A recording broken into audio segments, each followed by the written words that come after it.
Hi అండి. అందరికీ నమస్కారం. Welcome to my channel. ఈ వీడియోలో ఉద్యోగులకు మరియు పెన్షనర్లకు భారీ శుభవార్త.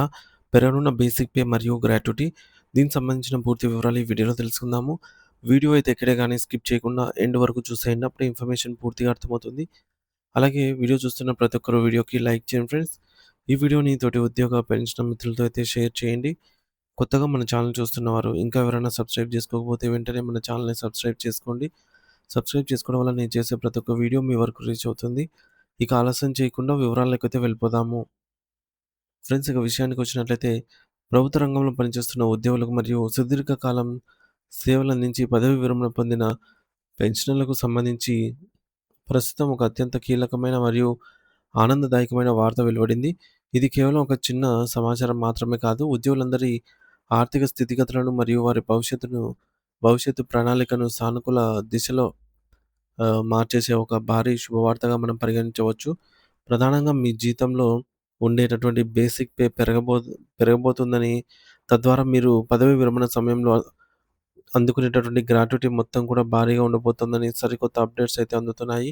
సాధారణంగా మనం ప్రతి నెల మన చేతికి వచ్చే net salary, take home salary అంటాము. సో, టేక్ హోమ్ సాలరీ గురించి మాత్రమే ఆలోచిస్తూ ఉంటాము. కానీ మన జీతపు నిర్మాణంలో అంటే సాలరీ స్ట్రక్చర్‌లో జరిగే ఒక చిన్న మార్పు మన సుదీర్ఘకాల భవిష్యత్తుపై మరియు పదవీ విరమణ తర్వాత మన జీవన ప్రమాణాలపై కూడా ఎంతటి లోతైన ప్రభావాన్ని చూపుతుందో ఇప్పుడు అర్థమవుతుంది. సో, ప్రస్తుతం అమల్లోకి రాబోతున్నటువంటి కొత్త వేతన నిబంధనల వల్ల మీ చేతికి వచ్చే నెలవారీ జీతం కొంచెం తగ్గవచ్చు. కానీ దీని వెనుక దాగి ఉన్నటువంటి అసలు ప్రయోజనం ఏమిటంటే గ్రాట్యుటీ మరియు ప్రావిడెంట్ ఫండ్ పీఎఫ్ వంటి సామాజిక భద్రత పథకాల ద్వారా మీకు అందే మొత్తాలు మాత్రం ఊహించని రీతిలో అయితే పెరుగుతాయి.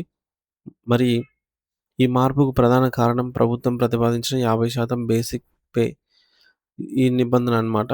మరి సాధారణంగా చాలా కంపెనీలు లేదా సంస్థలు తమ ఆర్థిక భారాన్ని ముఖ్యంగా పన్ను భారాన్ని తగ్గించుకోవడానికి ఒక తెలివైనటువంటి మార్గాన్ని అనుసరిస్తూ ఉన్నాయి. మరి వారు ఉద్యోగికి ఇచ్చే బేసిక్ పేను చాలా తక్కువగా ఉంచి మిగిలిన మొత్తాన్ని రకరకాల అలవెన్సులు, ఉదాహరణకు హెచ్ఆర్ఏ అనేది మరియు ట్రావెల్ అలవెన్స్, స్పెషల్ అలవెన్స్ రూపంలో చూపిస్తూ ఉంటారు మిగతా అమౌంట్. ఇలా చేయటం వల్ల కంపెనీలు చెల్లించాల్సిన గ్రాట్యుటీ మరియు పీఎఫ్ వాటా అనేది తగ్గుతుంది. కానీ కొత్త నిబంధనల ప్రకారంగా ఒక ఉద్యోగి పొందే మొత్తం జీతంలో సీటీసీ బేసిక్ పే అనేది కనీసం 50% తక్కువ కాకుండా ఉండాలి. మరి దీనివల్ల సంస్థలు ఇకపై బేసిక్ పేను తక్కువగా చూపించడానికి వీలుండదు. గ్రాట్యుటీ అనేది ఎప్పుడూ కూడా ఉద్యోగి యొక్క జీవన బేసిక్ జీతం మరియు కరువు భత్యం డీఏ ఆధారంగా లెక్కించబడుతుంది. కాబట్టి ఎప్పుడైతే బేసిక్ పే పెరుగుతుందో ఆటోమేటిక్‌గా మీ యొక్క గ్రాట్యుటీ మొత్తం కూడా గణనీయంగా అయితే పెరుగుతుంది. సో, దీనివల్ల మీరు రిటైర్ అయ్యేటప్పుడు మీకు చేతికి అందే మొత్తం భారీ అంటే ఎక్కువ అయితే ఉంటుంది. సో, దీనిని ఒక ఉదాహరణతో అయితే వివరించగా అంటే అర్థం చేసుకుందాము. ఒక వ్యక్తి ఏడాదికి 12,00,000 సంపాదిస్తున్నారు అని అనుకుందాము. అంటే నెలకు రూ. 1,00,000. పాత పద్ధతిలో అతనికి బేసిక్ పే రూ. 40,000 ఉంటే నెలకు రూ. 40,000 మాత్రం బేసిక్ పే అవుతుంది. దీనివల్ల ఏడాదికి లెక్కించే గ్రాట్యుటీ అనేది రూ. 23,000 వరకు మాత్రమే వస్తుంది. అదే కొత్త నిబంధనతో బేసిక్ పే అనేది 50% పెరిగితే అది నెలకు రూ. 50,000 అవుతుంది.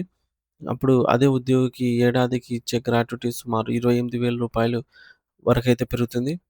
మరి ఇక్కడ ఏడాదికి రూ. 5,000 లేదా తేడా కనిపిస్తున్నప్పటికీ సర్వీసు పెండింగ్‌లో పెరిగే కొద్దీ ఈ యొక్క మొత్తం లక్షల్లో అయితే మార్పయితే అవుతుందనమాట. ముఖ్యంగా ఎక్కువ జీతం తీసుకునే వారికి దీని ప్రభావం మరింత స్పష్టంగా భారీగా అయితే కనిపిస్తుంది. ఉదాహరణకు ఆహ్, ఏ ఏడాది ఏడాదికి రూ. 30,00,000 ప్యాకేజీ ఉన్న వ్యక్తిని తీసుకుంటే ప్రస్తుతం అతని బేసిక్ పే కేవలం 30% మాత్రమే అనుకుందాం. సో, అంటే అతనికి నెలకు రూ. 7,500 మాత్రమే బేసిక్ పే కొత్త రూల్స్ ప్రకారం అది కూడా 50% కంటే నెలకు రూ. 1,25,000 వరకు పెరుగుతుంది. దీనివల్ల అతనికి ఏడాదికి వచ్చే గ్రాట్యుటీ రూ. 43,000 నుండి ఏకంగా 72,000 పైగా అయితే పెరుగుతుంది. అంటే కేవలం ఒక సంవత్సరం కాలానికే సుమారు రూ.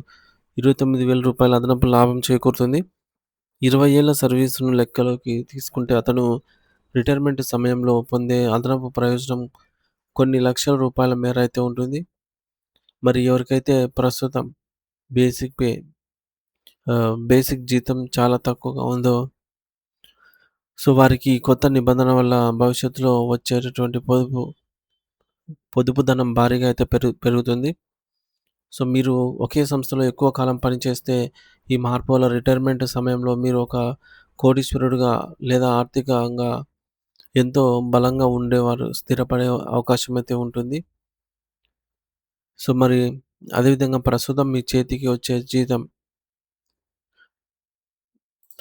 ఇన్ హ్యాండ్ సాలరీ కొంచెం తగ్గినప్పటికీ అది మీ ప్రావిడెంట్ ఫండ్ ఖాతాలో అయితే పీఎఫ్ ఖాతాలో మరియు గ్రాట్యుటీ రూపంలో భద్రంగా ఉంచబడుతుంది. ఇక ఇది ఒక రకమైనటువంటి సురక్షితమైనటువంటి పొదుపుగా మనం భావించాలి. ప్రభుత్వ ఉద్యోగులకు మరియు ప్రైవేట్ రంగ నిపుణులకు ఇది సుదీర్ఘ కాలంగా అయితే అందుతాయి. ఈ మేరకు అద్భుతమైన మేలు చేసే మార్పు.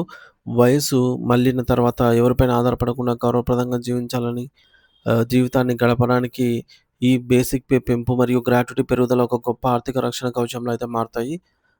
మన వర్తమానంలో జరిగే ఈ చిన్న సర్దుబాటు మన రిటైర్మెంట్ జీవితాన్ని అత్యంత సురక్షితంగా మరియు ఆహ్, స సుసంపన్నంగా అయితే మారుస్తుంది అనటంలో ఎటువంటి ఇది సంబంధం లేదని సందేహం లేదు. సో, ఇది ఫ్రెండ్స్ ఇప్పటివరకు నా తాజా సమాచారం. Thank you for watching this video.